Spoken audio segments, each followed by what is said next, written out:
Daniel slid the yellow folder across the courtroom table like it was already a verdict. Unstable mother was written across the tab in his handwriting, thick blue marker cutting through my name underneath it. His lawyer stood beside him and told the judge I was financially opportunistic, emotionally volatile, and too fixated on the house to put my son first. Behind Daniel, his mother, Carol, pressed a tissue to her mouth and whispered loud enough for the clerk to hear, "Noah has been scared of her for years." The judge had our custody file open. The deed to our house sat on top of Daniel's exhibit stack. One signature could give him temporary control of my home, my 10-year-old son, and the story everyone in that room had been told about me. Daniel leaned back, calm and polished, wearing the navy suit he saved for moments when he wanted people to believe him. The judge looked at me. "Mrs. Parker, do you understand what your husband is requesting today?" I looked at the folder, then at Daniel. "I understand exactly what he is trying to take," I said. That was when I noticed Noah in the back row, sitting beside the family services worker, both hands wrapped around his cracked tablet, like he was afraid someone might see the screen. Until that morning, I had thought the hearing would be painful but ordinary. Divorce was supposed to be ugly. Custody fights were supposed to be exhausting. Property arguments were supposed to make decent people sound small. But Daniel was not just arguing. He was erasing me. For 11 years, we had lived in that house on Hawthorne Street. It was the first house I ever felt safe in.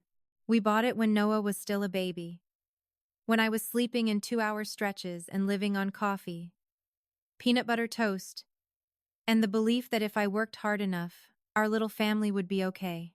Daniel's credit score was better at the time, so more of the paperwork went through him. He never let me forget that. If I said I had put in most of the down payment, he smiled like I was embarrassing myself. "You helped a little, Megan," he would say. "Don't rewrite history." I had not helped a little. I had emptied the savings account I opened before we got married.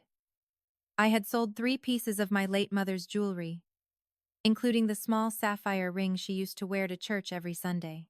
I had taken a cashier's check for $42,000 to the title company 2 days before closing. My mother had tucked a note inside the envelope before she died. "Use this for a safe home. Not a perfect one."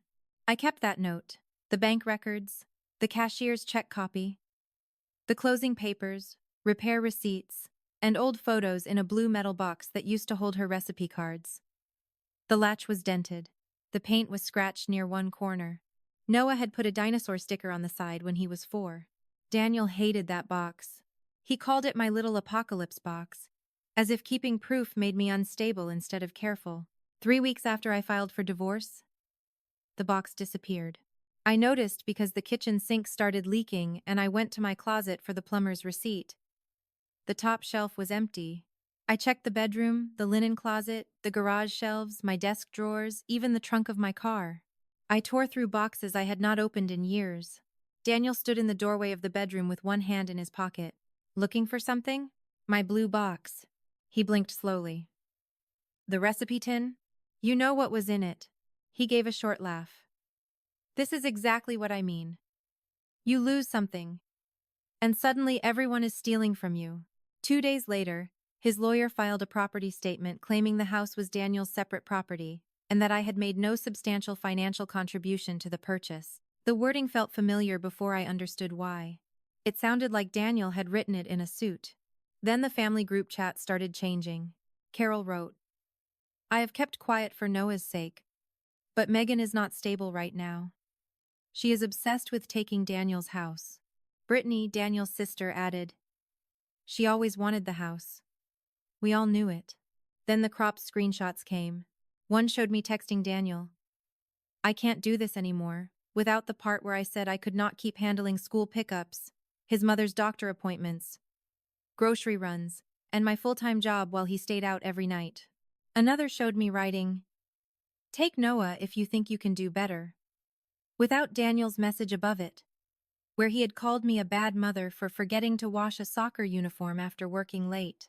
By noon, cousins were texting me, "Please think about Noah, not money. You need help before you destroy your child. Daniel says you are making things up about the house." I wanted to answer every single one. Instead, I saved everything. I screenshotted the group chat. I emailed it to myself. I changed passwords on my email, phone, bank account, cloud storage, and Noah's school portal. I called the mortgage company and requested a complete payment history. I called the bank where I had closed my premarital savings account and asked for archived records of the cashier's check. The woman at the bank told me old records could take time. Time was exactly what Daniel was trying to steal. His emergency motion came 10 days later. He claimed I was erratic, obsessed with property, and emotionally unsafe for Noah. He asked for exclusive use of the house and temporary primary custody. Carol attached a statement saying she had heard me scream at Noah that he was the only reason I was trapped. I had never said that. I read the statement sitting on the bathroom floor while Noah was at school. My phone shook in my hand. Not because Daniel had lied about me. I had been living with Daniel's lies for years. It was because he had put Noah inside the lie. That night, Noah came home quieter than usual. He put his backpack by the stairs and walked straight to his room without asking for a snack. I waited a few minutes, then knocked on his door. He was sitting on his bed with the cracked tablet in his lap. "Buddy," I said, keeping my voice soft, "did Dad or Grandma ask you to say anything about me?" He shook his head too fast. I sat on the carpet, far enough away that he would not feel cornered. "You're not in trouble. You never have to pick sides. I just need to know if someone is making you scared." His eyes filled with tears. Then he whispered, "If someone throws something away, can it still count?" My whole body went still. "What do you mean?" He looked toward the hallway. "Nothing." Every part of me wanted to push. Every frightened, angry part of me wanted to ask him what he had seen. Where the box was. What Daniel had said. But I had already learned something about men like Daniel. They do not need you to do something wrong. They only need you to look desperate enough for people to believe you might have. So I said, "If you ever need to tell me something, you can. And if you need to tell someone who is not me, that is okay too." The next morning, I called my lawyer, Patrice. She told me not to question Noah again. "Not because you did anything wrong," she said. "Because Daniel will claim you coached him. Let a neutral person handle anything involving Noah. Keep gathering records. Keep everything in writing. Do not give Daniel a private conversation he can cut in half." The first record came from the bank 3 days before the hearing. It was a copy of the cashier's check, from my premarital account to the title company. $42,000. Dated 2 days before closing. I sat at the kitchen table and cried when I opened the email. Not because it solved everything. Patrice told me it would not. Family court did not move like television.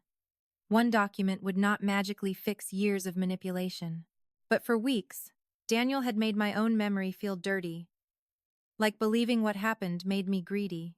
That check was a small piece of my sanity printed in black ink.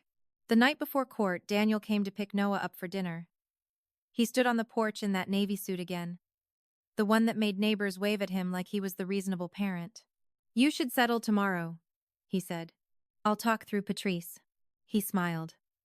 "You are going to lose the house anyway. Don't make Noah watch you humiliate yourself." Behind me, Noah went still. Daniel crouched and opened his arms. "Come on, buddy. Let's get you away from all this stress." Noah hugged me before leaving. His face pressed into my stomach the way it did when he was little and scared of thunderstorms.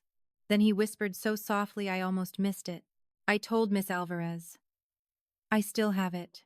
Miss Alvarez was the family services worker. Daniel was watching from the walkway. I kissed Noah's hair and said, "Have a good dinner." That was all. I did not sleep that night. By the time we walked into court the next morning, Daniel looked rested, polished, and certain. Carol and Brittany sat behind him. Carol wore a gray cardigan and carried a small packet of tissues. Brittany would not look at me.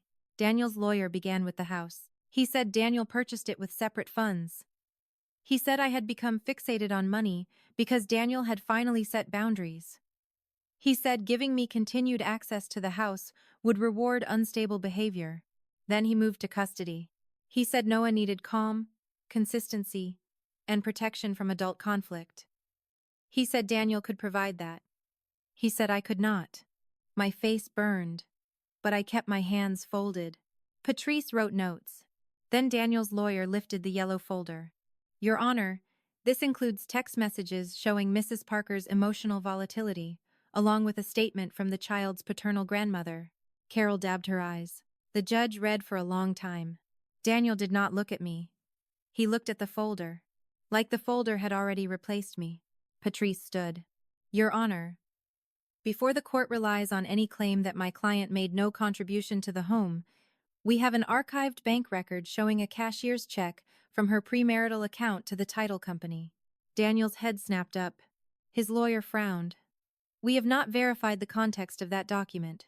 Understood, Patrice said. We are not asking the court to decide final property division today. We are asking the court not to remove my client and the child from their home based on a statement that is already contradicted by bank records. The judge looked at Daniel. Mr. Parker, were you aware of this cashier's check? Daniel smiled, but it was smaller now. Megan may have helped with moving expenses. I don't remember every little transaction from 11 years ago. Every little transaction, $42,000 from the account my mother told me to keep safe, had become a little transaction. A small sound came from the back of the courtroom. I turned. Noah was sitting beside Miss Alvarez, clutching his tablet with both hands. His shoelace was untied. His hair was sticking up in the back. He looked painfully small under the fluorescent lights. The judge noticed him. Noah, she said gently. Are you okay? Daniel stood immediately. Your Honor, I don't think my son should be exposed to this. Megan has upset him enough. Noah shook his head. Then he stood. He looked at the judge, not at me.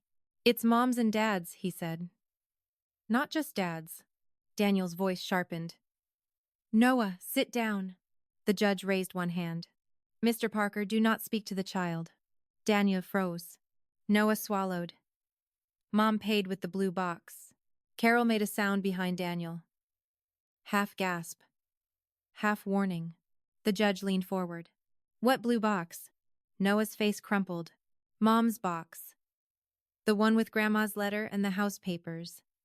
Dad and Grandma took it. Daniel's lawyer stood. Your Honor, I object to testimony from a minor in this manner. Noted, the judge said. Sit down. Miss Alvarez stepped closer to Noah. Your Honor, during my interview with Noah yesterday, he disclosed that he had a recording. I have not reviewed it. He asked to keep the device with him. The judge called both lawyers to the side. The courtroom became so quiet I could hear the air conditioner above us. Daniel whispered something to his lawyer. Carol stared at her lap. Brittany looked between Daniel and her mother for the first time, like she was seeing both of them from a distance.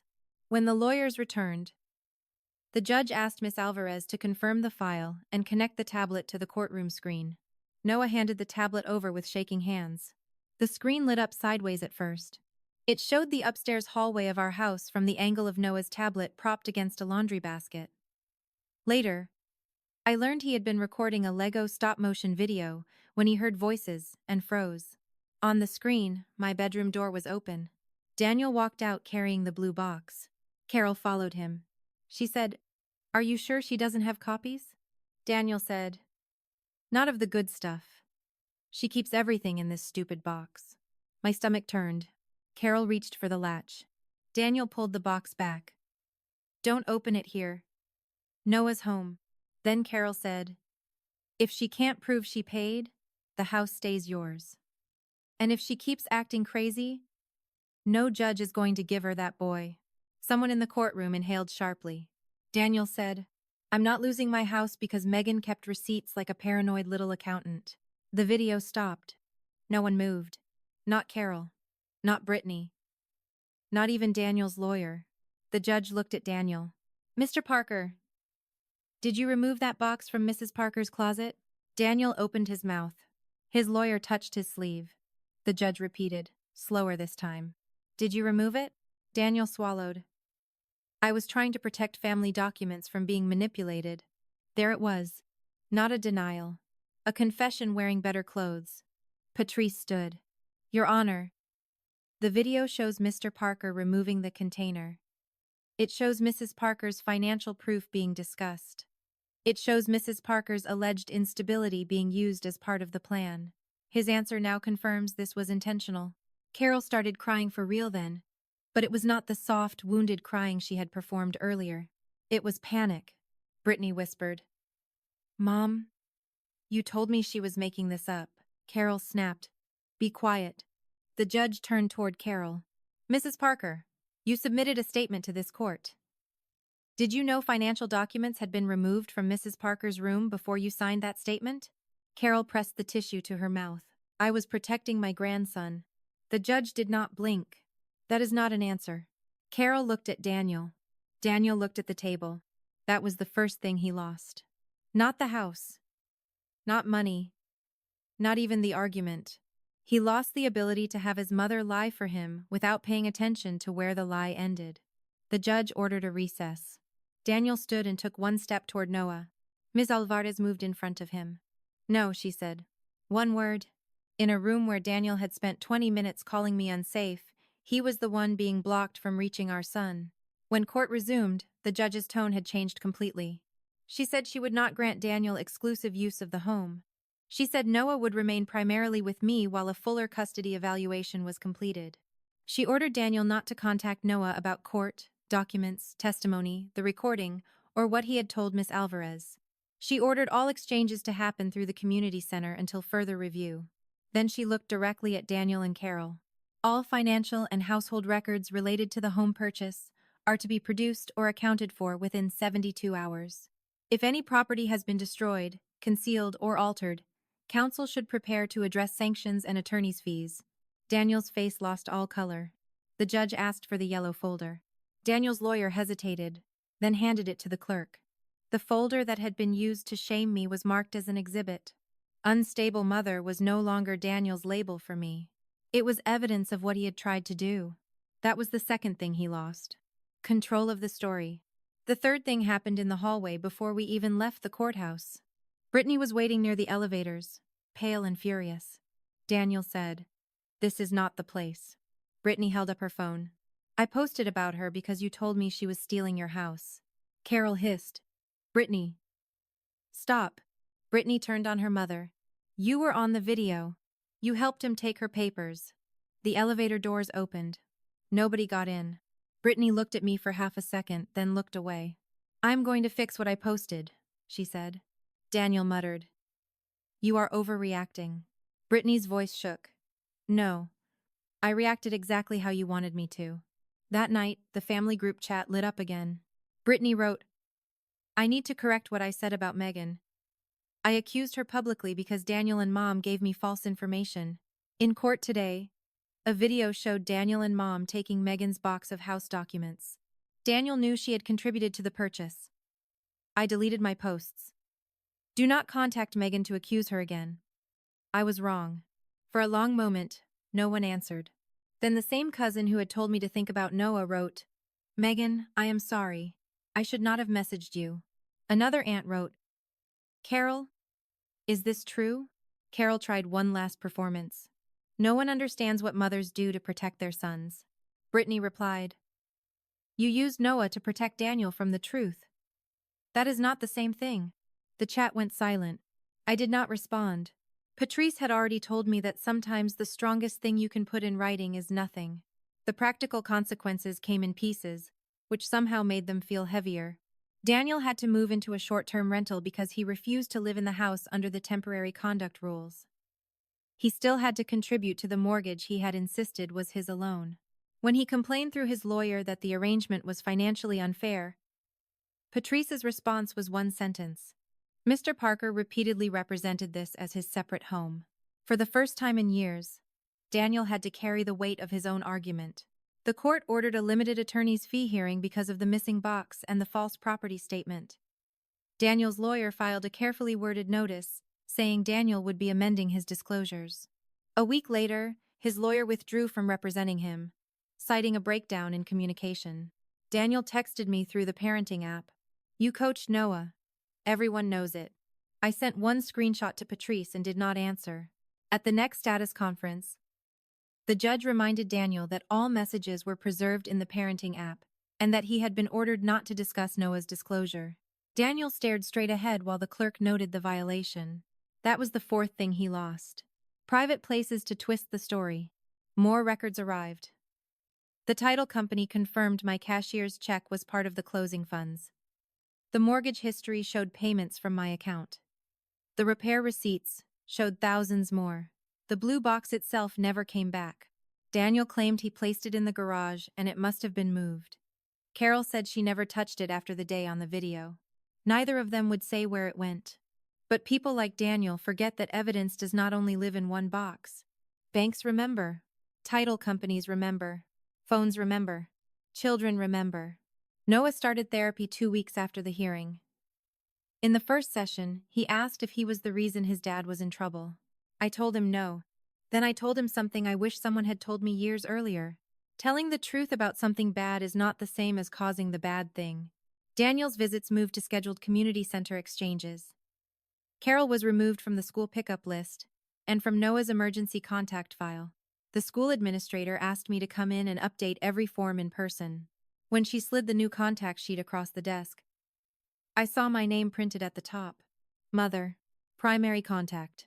No emergency pickup authorization for Carol Parker. I signed it with a steady hand. That was the 5th thing Daniel lost. Access to the places where he used to make himself sound reasonable. Months later, we reached a settlement. The house was treated as marital property with my contribution documented. Daniel tried to refinance and buy out my share because he still wanted the house as proof that he had won. The refinance failed twice. Part of it was debt. Part of it was the temporary orders. Part of it, according to Patrice, was that Daniel had created exactly the kind of paper trail underwriters do not like. Eventually, the house went on the market. The day the sign went into the yard, Daniel sent me a message through the app. I hope you are happy. You destroyed Noah's home. I typed back, no. You tried to steal the truth about it. Then I stopped. The app saved every word. I did not need to give him more. At the final exchange before the sale closed, Carol came with Daniel and stood beside his car even though she was not supposed to be involved. She looked smaller than I remembered, but still proud enough to perform. Families should not end up in court over receipts, she said. Even then, she wanted to make it sound small. Receipts. A box. A folder. A house. A child. I looked at her and said, families end up in court when people lie. She looked away first. After the house sold, Noah and I moved into a smaller rental across town. It had a tiny kitchen, a squeaky back door, and a front lock only I had keys to. The first night, Noah asked if we could buy something for important papers. I thought he meant a filing cabinet. Instead, at an office store near his therapist's building, he picked out a blue metal box. It was brighter than the old one, with a silver latch and no dents. At home, he placed it on the kitchen table and set his cracked tablet beside it. For copies, he said. I had to turn away for a second. I'm sorry you had to be so brave, I whispered. He shrugged, eyes on the box. I wasn't brave. I was scared, I said. Those are often the same thing. Now, Daniel and I communicate only through the parenting app. He is civil because every message is saved. Carol sends birthday cards, but she does not get unsupervised time with Noah. Brittany sent me a real apology 3 months after court. I accepted it, but I did not rebuild the relationship. People ask if the hearing was the day I won. It was not. The hearing was the day Daniel stopped being able to call control a misunderstanding. Winning came later, in smaller moments, when I slept through the night without checking the locks. When Noah left his backpack in the hallway without worrying someone would go through it. When a school form came home and I saw my name exactly where it belonged. When Daniel's name appeared on the app and my first feeling was not fear, just exhaustion. When I realized I no longer had to prove my memory to the person who had spent years trying to edit it. The new blue box sits in my closet now. It holds the settlement, the court order, bank records, Noah's therapy schedule, copies of the school forms, and the little sticky note he wrote the day we moved in. It says, "This one is ours." Daniel used to laugh at me for keeping receipts. He called me paranoid because I kept proof of my own life. Then he stood in court with a folder labeled "Unstable Mother" and learned that paper can cut both ways. It was never just a box. It was the line between the life he tried to take from me and the one I finally refused to let him rewrite.